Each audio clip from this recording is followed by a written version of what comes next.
Reddy sir గారిని ఒకసారి గారిని వేదిక వద్దకు రావాల్సిందిగా సాదరంగా ఆహ్వానిస్తున్నాం. అమ్మా, ఉక్కు ఫ్యాక్టరీ సాధించాలని ఉద్యమాన్ని నడిపిస్తూ తన సొంత డబ్బు సైతం ఖర్చు పెట్టి అమ్మా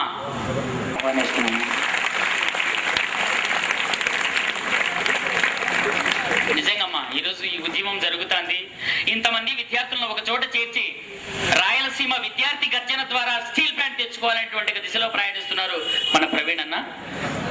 ఆయనేమ్మా ఈ గుడ్ మార్నింగ్. సో ఈరోజు రాయలసీమకు చాలా మందికి తెలుసు, విభజించడంలో మన రాయలసీమకు తీవ్ర అన్యాయం జరిగింది. ఈ లోటు పూడ్చుకోవాలంటే మన గురించి ఎవరు పట్టించుకోవడంలే. ఎందుకంటే మన ప్రాంత రాజకీయాలు ఆ విధంగా ఉన్నాయి కాబట్టి మనల్ని చిన్న చూపు చూస్తున్నారు. సో ఈ విధంగా మనం అన్ని సాధించుకోవడానికి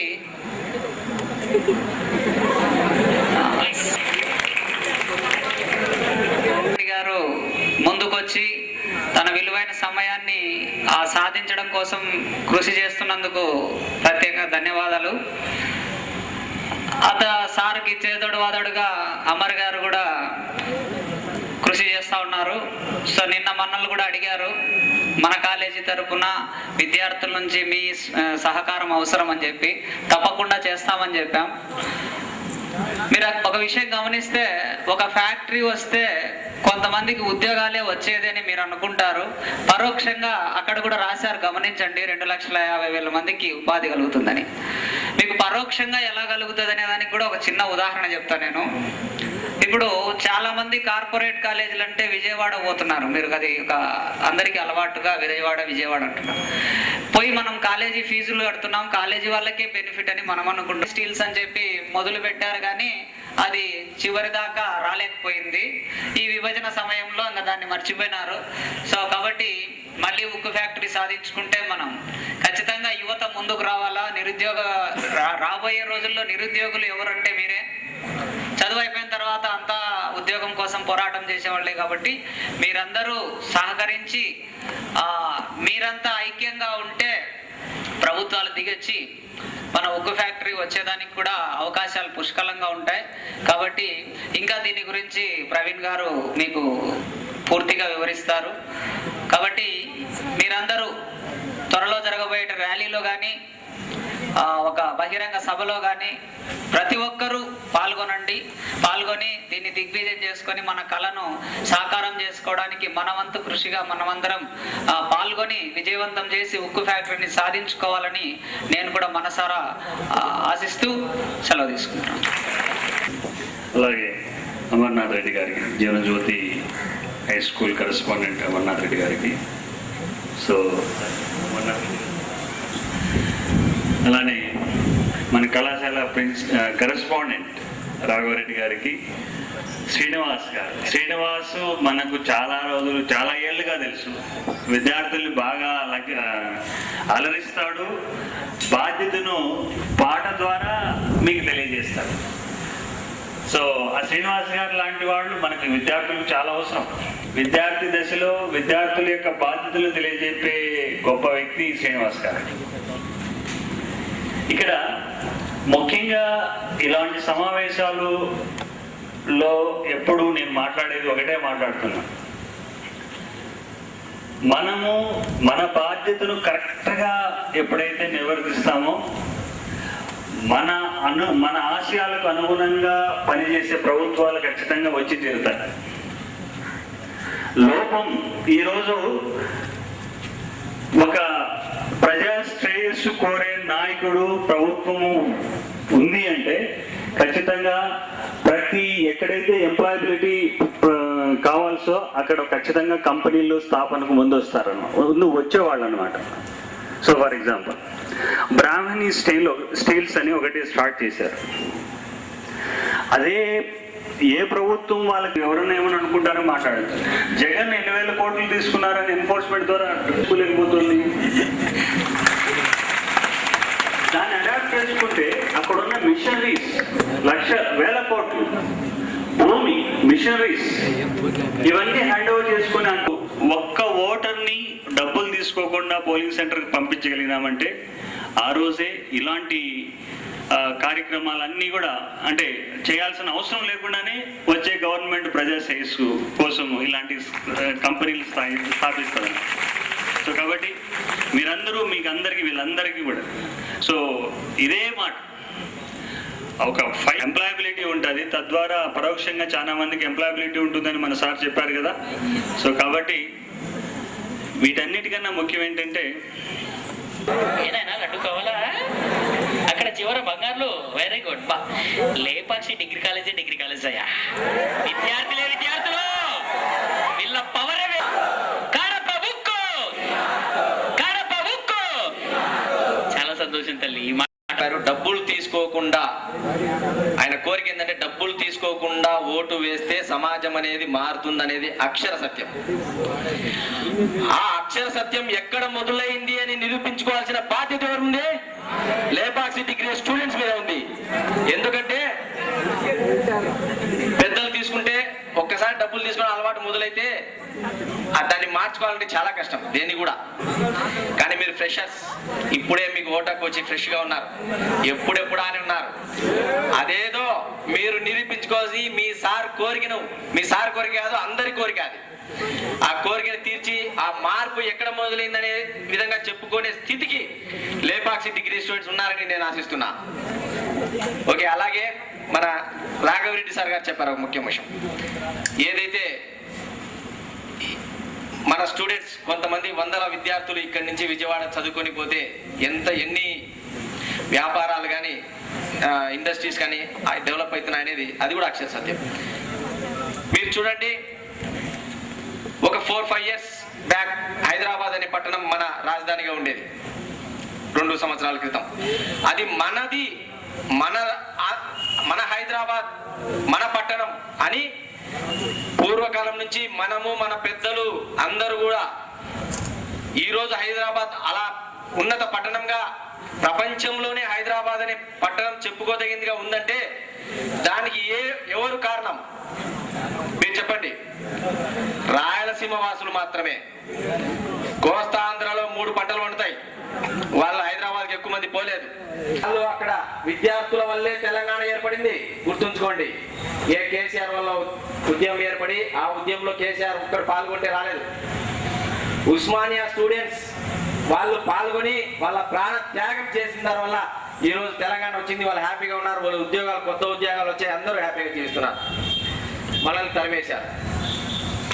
నెక్స్ట్ స్టేట్ డివైడ్ అయిన తర్వాత రాజధాని, ఒకప్పుడు రాజధాని కర్నూలు ఉండేది. స్టేట్ డివైడ్ అయిన తర్వాత కర్నూలు రాజధాని చేయొచ్చు కదా, చేయలేదు. ఎందుకు చేయలేదు? అటు సైడ్ ఓట్లు ఎక్కువ ఉన్నాయి, ఇటు సైడ్ ఓట్లు తక్కువ ఉన్నాయి, తీసుకోలేక పెట్టారు. మళ్ళీ మనల్ని అక్కడికి వచ్చి బానిసలుగా పనిచేసి మళ్ళీ అమరావతి అనే నగరాన్ని డెవలప్ చేయాలని కోరుతున్నారు ఈ రాజకీయ నాయకులు. అంటే హైదరాబాద్ను డెవలప్ చేయాలి, అమరావతిని డెవలప్ చేయాలి, బెంగళూరు, చెన్నై ఇటు అన్ని ప్రాంతాలను డెవలప్ చేయాలి. వాళ్ళ తల్లిదండ్రులు, అక్కడ ఉండే తల్లిదండ్రులు మీ పిల్లలు ఏం చేస్తున్నారు అంటే పలానా ఉద్యోగం చేస్తున్నాడు, పలానా ఉన్నత స్థాయిలో ఉన్నాడని కాలర్ ఏరేసుకుని వాళ్ళ తల్లిదండ్రులు నిలబడితే మన తల్లిదండ్రులు మాత్రం నాశనమైంది. బానిసత్వం మనకు వద్దు, మనం సపరేట్ రాజధాని వద్దు, ఏమీ వద్దు. మనకి ఏదైతే స్టేట్ డివైడ్ అయ్యేటప్పుడు వాగ్దానం చేశారో, ఒక స్టీల్ ఫ్యాక్టరీ ఇస్తామని వాగ్దానం చేశారో ఆ వాగ్దానాన్ని మనకు నెరవేర్చమని కోరుతున్నాం. మీరు అనుకోవచ్చు సార్ ఒక మాట అన్నాడు, మన విజయవాడకు పోతే లేదా హైదరాబాద్ పోతే 100 మంది. కానీ మీరు ఒకటి గమనించండి, ఇక్కడ చుట్టుపక్కల ఎన్ని బిజినెస్ డెవలప్ అయ్యావు, 1000 మంది ఇక్కడ లేపాక్షి డిగ్రీ కాలేజీలో చదువుతా ఉంటే దీన్ని చుట్టూరు ఉండే ఎన్ని షాప్స్ కానీ ఇవన్నీ డెవలప్ అయినా అటువంటిది మన స్టీల్ ఫ్యాక్టరీ మన జిల్లాలో వస్తే ఎంతమంది డెవలప్ అవుతారు, ఎన్ని సంస్థలు ఏర్పడతారో గుర్తుంచుకోండి. వైజాగ్ అనేది ఒక చిన్న పట్టణం, నెట్లో చూడండి మీకు తెలుస్తుంది. స్టీల్ ఫ్యాక్టరీ రాకముందు ఎలా ఉంది, వచ్చిన తర్వాత ఎలా ఉంది. రాకముందు ఎలా ఉంది, వచ్చిన తర్వాత 40,000 మంది డైరెక్ట్ గా పనిచేస్తుంటే 2 లక్షల మందికి పరోధికారిగా అంటే ఇండైరెక్ట్ గా జాబ్స్ వస్తున్నాయి. వస్తున్నాయి, ఎన్నో వ్యాపారాలు దాని అనుబంధ సంస్థలు వస్తున్నాయి. ఒక స్టీల్ ఫ్యాక్టరీ వస్తే ఒక స్టీల్ ఫ్యాక్టరీ కాదు, దాని చుట్టుపక్కల 200 నుంచి 300 వరకు దానికి సంబంధించిన ఫ్యాక్టరీస్ వస్తాయి. అవి మనమే పెట్టుకోవచ్చు. గుర్తు పెట్టుకోండి, స్టీల్ ఫ్యాక్టరీ అనేది వస్తే ఉద్యోగాలు రావడం కాదు, ఉద్యోగాలు ఇచ్చే స్థాయికి పోతామని చెప్తున్నాను. మనం ఉద్యోగాలు ఇస్తాం, మనం కల్పిస్తాం ఉద్యోగాలు. ఈ రోజు మా పేరెంట్స్ చాలా మంది మా దగ్గరకు వచ్చి అడుగుతున్నారు, కోసం మీ తల్లిదండ్రుల కన్నీరు తీర్చడానికి నేనున్నానని. ఒక్క పైసా డబ్బు ఆశించకుండా ముందుకొచ్చిన ఏకైక వ్యక్తి ప్రవీణ్ కుమార్ రెడ్డి గారు. ఆయన ఒక మాట అన్నారు, స్టీల్ ఫ్యాక్టరీ రావడం వస్తానే నేను పోరాటం ఆగదు. స్టీల్ ఫ్యాక్టరీ వచ్చి తన జీవితాన్ని త్యాగం చేసి తన తల్లిదండ్రులను భార్య బిడ్డలను అందరినీ ఒప్పించి మరీ ఉద్యోగానికి కంకణం కట్టుకున్నాడు. నేను చూస్తున్నాను, ఒక నెల నుంచి ఇందులో పాల్గొంటున్నా కాబట్టి ఉదయం 5 గంటలకు నిద్ర లేస్తే రాత్రి 10-11 వరకు దీని గురించి ఆలోచిస్తున్నాడు. ఆయనకు పనులు ఉండవా? అన్ని పనులు ఉంటాయి, ప్రతి ఒక్కరికి పనులు ఉంటాయి. పనులు లేకుండా ఈ కాలంలో ఎవరు ఉండరు. ఆయనకు ఉద్యోగం అవసరం. అలాగే రేపు ఆగస్టు 19 జరిగే బహిరంగ సభకి మనం వేసే పిడికిలు బిగించి వేసే కేకకి ఢిల్లీలో పాలకుల గుండెలో రైలు పరిగెత్తాలా? ఆ పరిగెత్తే రైలులో మేమున్నాం, మేమిస్తాం మీ స్టీల్ ఫ్యాక్టరీ, మీ జీవితాలు మేము మారుస్తాం అనే విధంగా మీరు మారుస్తారని కోరుకుంటూ సెలవు తీసుకున్నాను. జై కడప హక్కు, సీమ హక్కు. అన్నయ్య, ఆయన ఆ స్ఫూర్తిని మాకు నింపకపోతే నేను వచ్చేవాడిని కాదు. ఏ కాలేజీలోనో పని చేసుకుంటా నెలకు ఒక ఇదే వాళ్ళు చెప్పినట్టు 20,000 10,000 సార్ వాళ్ళ కానీ జీతానికి.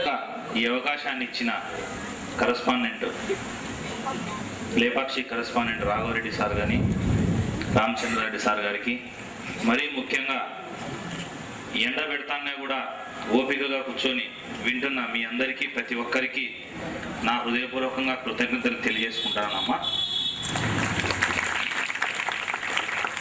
కడప ఉక్కు, సీమ హక్కు అనే ఒక నినాదంతో స్టీల్ ప్లాంట్ సాధనా సమితి అనేది ఒకటి ఏర్పాటు చేయడం జరిగినది. ఆ స్టీల్ ప్లాంట్ సాధనా సమితి ఏర్పాటు చేసేదానికి దారితీసిన కారణాలు మీకు ఒక 5 నిమిషాలు వివరిస్తా. ఒకసారి మీరు మనస్సు పెట్టి మీకు సమాజం అంటే ఏంది, ఇప్పుడు ఈ ఊళ్ళో ఉండే పరిస్థితి ఏంది, మన కడప జిల్లా పరిస్థితి ఏంటి, రాయలసీమ అంటే ఏంటి, స్టేట్ డివిజన్ ఎలా జరిగింది, అవన్నీ మీకంతా బాగా తెలిసిన వాళ్ళే.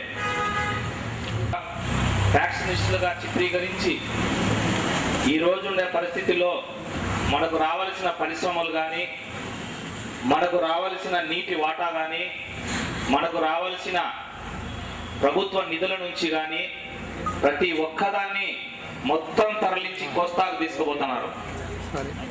ఇది నిజమా కాదా? ఒక్కసారి మీరు ఆలోచన చేయండి. రాయలసీమ ప్రజలు అధికార పక్షానికి కానీ, ప్రతిపక్షానికి కానీ, కేంద్రంలో ఉన్న బీజేపీ ప్రభుత్వానికి కానీ కనిపిస్తానామా? మరి ఎందుకు కడప జిల్లా అంటే ఇంత వివక్షకు గురి చేస్తున్నారు? కడప జిల్లాలో ప్రజలు రౌడీలు అంటారు, ఫ్యాక్షనిస్టులు అంటారు. మీరు నిజం చెప్పండి, మనం రౌడీలమా? మనం ఫ్యాక్షనిస్టులమా?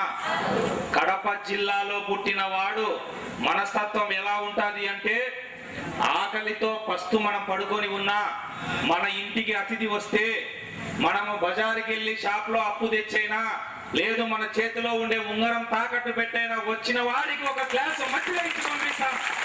ఆ మనస్తత్వం ఉండేవాడు రాష్ట్రంలో ఒక్కడే, కడప జిల్లా వాడు ఒక్కడే ఆ రాష్ట్రంలో మనసున్న మహారాజు. మరి అలాంటి మనల్లో రాష్ట్రంలో రౌడీలు అంటారు, గుండాలు అంటారు. సాక్షాత్తుగా జిల్లా కలెక్టర్ గా పనిచేసిన వ్యక్తి, ఇన్ఛార్జ్ మినిస్టర్ గా ఉన్న వ్యక్తి ఈ రోజు కడప జిల్లాకు వచ్చి కడపలో రౌడీజం ఉంది, అందుకని పరిశ్రమలు రావు అంటాడు. నేను ఛాలెంజ్ చేసి చెప్తానా, ఇక్కడ రౌడీజం లేదు. మరి ఇదే ముఖ్యమంత్రి గారు స్టీల్ ఫ్యాక్టరీ ఇవ్వమనండి. ఏ ఒక్క రాజకీయ నాయకుడు కానీ ఎవడైనా రౌడీ, ఏ ఫ్యాక్షనిస్టో, ఏ గుండాను అడ్డుపడితే 24 గంటలు చిన్న గుడిసె వేసుకొని నేను నా స్టీల్ ప్లాంట్ సాధనా సమితి సభ్యులైన మీరు అక్కడ ఉండి స్టీల్ ఫ్యాక్టరీని కట్టించుకుంటాం. మరి ఇచ్చే దమ్ము ఈ ముఖ్యమంత్రి గారికి ఉందా? కేవలం పేపర్లలో స్టేట్మెంట్లు ఈ కడప జిల్లాను తీసి పక్కన పెడతారు. ఒక్కసారి మీరు ఆలోచన చేయండి. అది ఒక అద్భుతమైన మహానగరం రా.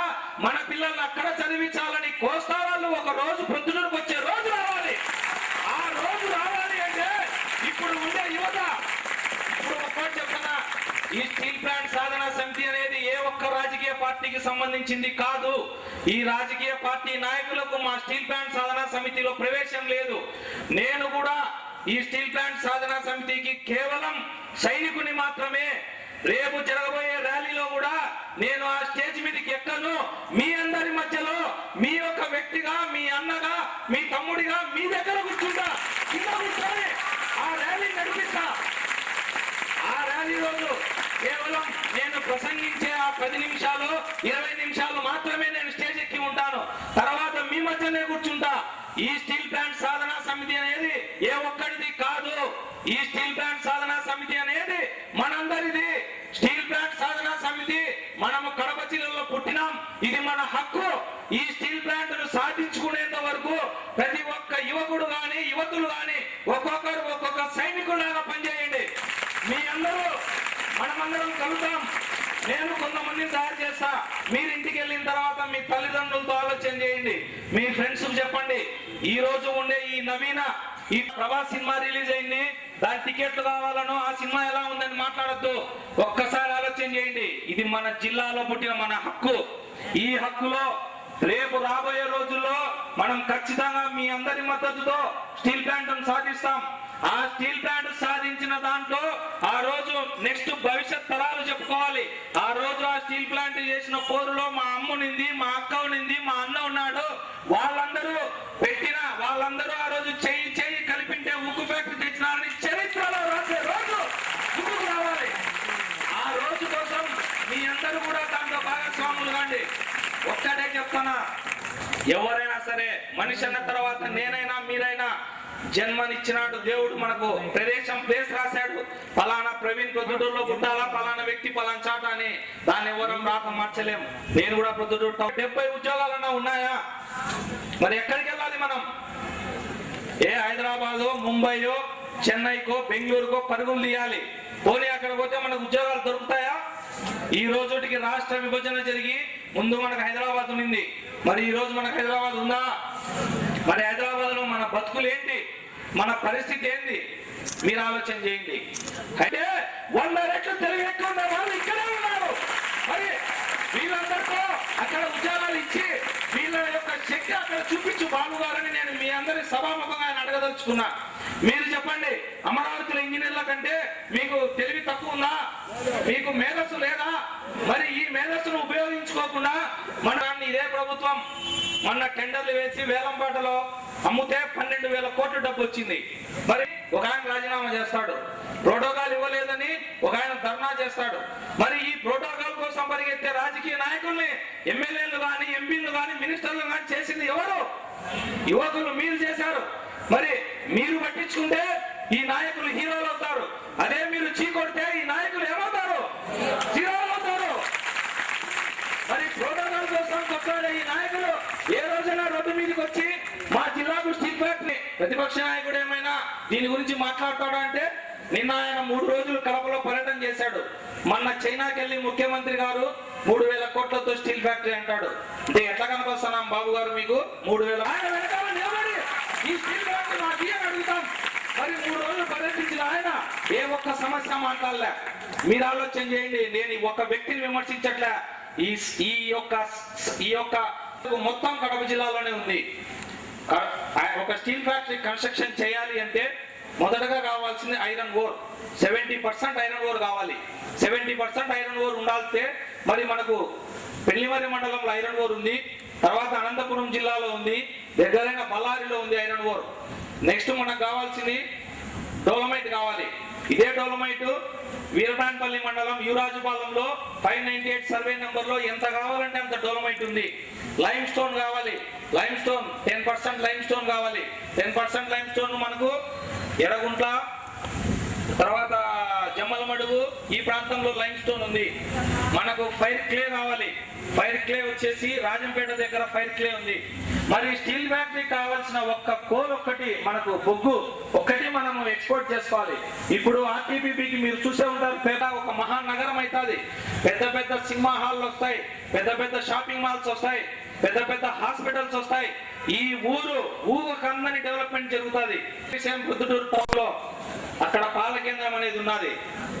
శనివారం అయ్యేసరికి అక్కడ క్యూ కట్టి డబ్బులు తీసుకొని వచ్చి భార్య పిల్లలతో సుఖ సంతోషంగా జీవించే వాళ్ళు. మరి ఈ రోజు పాల కేంద్రం మూసినారు, ఏ ఒక్కరు పట్టించుకోరు. ఆంధ్ర కాటన్ మిల్లు ఉన్నింది, కాటన్ మిల్లు మూసినారు. చెన్నూరులో షుగర్ ఫ్యాక్టరీ ఉన్నింది, చాలా ఫేమస్ షుగర్ ఫ్యాక్టరీ. చెన్నూరు మండలం, కాజీపేట మండలం, మైదుకూరు ఈ ప్రాంతంలో ఉండే రైతు బిడ్డలందరూ రైతులు గాని షుగర్ కేన్ చెరుకు వేసి ఆ చెరుకును షుగర్ ఫ్యాక్టరీకి వేసి మంచి లాభాలతో గౌరవంగా బ్రతుకుతున్నారు. మళ్ళీ ఇదే పరిస్థితి ఇప్పుడు ఏదైతే ఆ భూమి ఉన్న రైతులు వాళ్ళ భూములు తాకట్లు పెట్టుకొని లేదా భూములు అమ్ముకోనో దయనీయ స్థితిలో ఉన్నారు. మరి 28,72,000 మంది ఉన్నారు. మరి 28,72,000 మంది ఉంటే నేను పరిశ్రమల శాఖ ఆఫీస్కు పోయి ఇన్ఫర్మేషన్ యాక్ట్ ప్రకారము ఎన్ని పరిశ్రమలు ఉన్నాయి, పరిశ్రమల్లో ఎంతమంది ఉద్యోగాలు చేస్తున్నారని ఒక లిస్టు తీసుకొచ్చిన. ఆ లిస్టు చూస్తే కళ్ళకు నీళ్ళు వస్తాయి. 28,72,000 మంది జనాభా ఉండే ఈ జిల్లాలో కనీసం అంటే పరిశ్రమల ద్వారా 16,000 మంది బతుకుతున్నారంట. ఎంత దయనీయ స్థితి మీరు ఆలోచన చేయండి. 28 లక్షల మంది ఉంటే 16,000 మందికేనా పరిశ్రమలు? మరి ఈ ప్రభుత్వం ఏం చేస్తుంది? ఒక పరిశ్రమలను ఇస్తున్నారా? మరి ఇప్పుడు మనం పోరాడకపోతే ప్రభుత్వం నీళ్ళు నిలబడుతున్నాయి. ఈ ప్రభుత్వం ఆలోచన చేయండి. ఒక చిన్న విషయం చెప్తా. 100 మంది పసి పిల్లలు డెంగ్యూ వ్యాధి వచ్చి ఆ తల్లిదండ్రులు పిల్లవాడు చచ్చిపోతాడా బతుకుతాడా అనే మనోవేదనతో 2 చేతులతో పట్టుకొని కర్నూలుకో, హైదరాబాద్కో, చెన్నైకో, బెంగళూరుకో పరిగెత్తన్నారు. ఈ పరిగెత్తే లోపు ఆ పిల్లవాడు చనిపోతే ఆ తల్లిదండ్రులు పడే మనోవేదన మీకు అర్థం కావాలి. ఎంత మనోవేదన అనుభవిస్తాడు. ఎక్కడెక్కడైతే ఆ కుందు నది పారుతుందో దాని పరిసర ప్రాంతాల్లో వాళ్ళకి నీళ్ళు ఇవ్వచ్చని ఏ ఒక్క నాయకుడైనా పట్టించుకుంటున్నారా? మనం అడుగుతే తప్ప ఇప్పుడు చేసే పరిస్థితి లేదు. ఇంకొకటి, స్టీల్ ఫ్యాక్టరీ అనేది వస్తే కేవలం 30,000 మందికి ఎంప్లాయ్మెంటే కాదు, 1,00,000 కుటుంబాలు పరోక్షంగా బాగుపడతాయి. చిన్న బజ్జీల కొట్టు పెట్టుకునే దగ్గర నుంచి పెద్ద హోటల్స్ కట్టే వాళ్ళ వరకు ప్రతి ఒక్కరికి ఉపాధి దొరుకుతుంది. రైతులకు మరీ ముఖ్యంగా ప్రొద్దుటూరు టౌన్ లో 10,000 మందో 15,000 మందో వస్తే మీరు ఊహించండి. ఇది కూడా మరి అలాంటి డెవలప్మెంట్ ప్రొద్దుటూరు టౌన్ లో వినపరావాలి. ఎలా వినపరావాలంటే వయా అమరావతి వినపరావాలి. మనం వేసే కేక అమరావతికి పోయి అమరావతి నుంచి ఢిల్లీకి పోవాలి. అప్పుడు ఈ పాలకులు పరిగెత్తుకుంటాం, మేం ఫ్యాక్టరీ ఇస్తామని పరిగెత్త రావాలి. స్టూడెంట్స్, మీకు ఒక్కటే రిక్వెస్ట్ నాది. మీరు తలుచుకుంటే, మీరు గన గట్టిగా నడుంబట్టి పోరాడితే సాధించింది ఏది లేదు. ఒక్కటి ఆలోచన చేయండి. తెలంగాణ వచ్చిందంటే కేవలం ఏ కోదండరాం వల్ల లేదా కేసీఆర్ గారి వల్ల ఒక వ్యక్తి వల్ల రాలేదు. కేవలం విద్యార్థులు. మీరు ఆ శక్తి ఉండేది మీకే. ప్రపంచంలో అన్నిటికంటే ఒక ఆటం బాంబు కంటే ఎక్కువ శక్తి ఎవరికి ఉంది అని ఒక క్వశ్చన్ అడిగితే ఆ క్వశ్చన్ కు ఆన్సర్ స్టూడెంట్స్ అనే వస్తుంది, కానీ ఆటం బాంబు కూడా అంత పవర్ ఉండదు. మరి మీ అందరూ ఆలోచన చేసుకోవడానికి మీకు అందరికీ నేను పేరున ధన్యవాదాలు తెలియజేస్తున్నాను. మరి ఈ 2 స్టీల్ ప్లాంట్ సాధనా సమితి చేసే ఈ సభగా, భారీ బహిరంగ సభకు కానీ ర్యాలీకి కానీ మీ అందరూ వస్తారని 1000 కన్నులతో ఎదురు చూస్తాంట. ఆ రోజు లేపాక్షి డిగ్రీ కాలేజ్ స్టూడెంట్స్ ఆ ర్యాలీ ఇక్కడ నుంచి బయలుదేరి ఎంతమంది వస్తున్నారని నేను 1000 కళ్ళతో ఎదురు చూస్తా. మిమ్మల్ని చూసిన రోజు మీరు వేసే కేకను చూస్తే ఆ కేకను ఢిల్లీ దాకా అనిపించాలని చేస్తా. జై కడప ఉక్కు! కడప ఉక్కు! మనం ఏదైనా చేస్తే అది తప్ప రైట్ అని ఆలోచించాలా. ఒకటి మంచి దారి లేనప్పుడు దాన్ని మనం అవహేళన చేయకుండా అందరూ కలిసికట్టుగా పనిచేస్తే ఏదైనా సాధించవచ్చు. ఫస్ట్ యూనిటీ అనేది ఇంపార్టెంట్ అనమాట. యూనిటీ ఉండాలా, దాంతోపాటు డిసిప్లిన్ కూడా ఉండాలన్నమాట. యూనిటీ డిసిప్లిన్ అంటే ఏదైనా మనం సాధించగలం. మౌనంగా ఉండాలా, కానీ మన మౌనమే రేపు విజయమై ప్రపంచం మొత్తానికి వినిపిస్తుంది అనమాట. ఈ విషయంలో మనందరము సహకరించాలని కోరుకుంటున్నాం. అంటే ఇప్పుడు క్లాసులు 2 క్లాసులు అయిపోతేనే ర్యాలీ అంటే మీలో ఉన్న లేదా మనలో లేని బయట విద్యార్థుల్లో ఉన్న అభిప్రాయం ఏంటంటే ర్యాలీ అంటే సెలవుగా భావిస్తారు. ఏంటంటే క్లాసులు ఉండవు కాబట్టి అంటే వెళ్ళిపోవచ్చు. కానీ 10 మందితో మనం ఒక్కరే నడిచే దారి కాదు, 10 మంది నడిచే దారిలో నడిస్తేనే అది దారి. రైట్. ఒకటి, రేపు ఇక్కడ ఎంత ఇండస్ట్రియలైజేషన్ అయినా మనకు ఉద్యోగం రాకపోవచ్చు, కానీ మన చుట్టూ ఉన్న 10 మందికి ఉద్యోగాలు వచ్చాయనుకోండి, మనం కూడా చాలా బాగుంది. రైట్. సో అది రావాలి అంటే మొట్టమొదటిగా మీరు సారథులు అన్నారు, సమాజ సారథులు. ఎలా అంటే ఒక రాజకీయ నాయకుడు డబ్బులు పంచుతా అంటే మనం తీసుకోకుండా ఉన్నాం అనుకోండి, ఖచ్చితంగా మీరు ఏం అడిగితే అది చేస్తానని మన ముందుకు వచ్చి మన ముందు తలంచుకుంటాం. ఏంటంటే మీ డబ్బులు మాకు అవసరం లేదు. ఒక 10 కోట్లు తెచ్చి పంచుకోకుండా కార్యకర్త లేదంటే ఒక మంచి నాయకుడు చేసి ఇంట్లోనే ఉండిపోయినాయి అనుకున్న డబ్బులు, ఆ రోజు రాత్రిలోనే రాజకీయ నాయకుడికి గుబులు కుడతారు. నేను డబ్బులు పంచినా కానీ ప్రజలు తీసుకోవట్లేదు, ఇంకా నేను ఏం చేస్తే వీళ్ళు నాకు ఓట్లు వేస్తారని ఒక ఆలోచన మొదలవుతుంది. మార్పు ఎక్కడ మొదలవుతుంది అనేది కాదు, ఎలా మొదలు పెట్టాలనేది మనం నిర్ణయించాలి.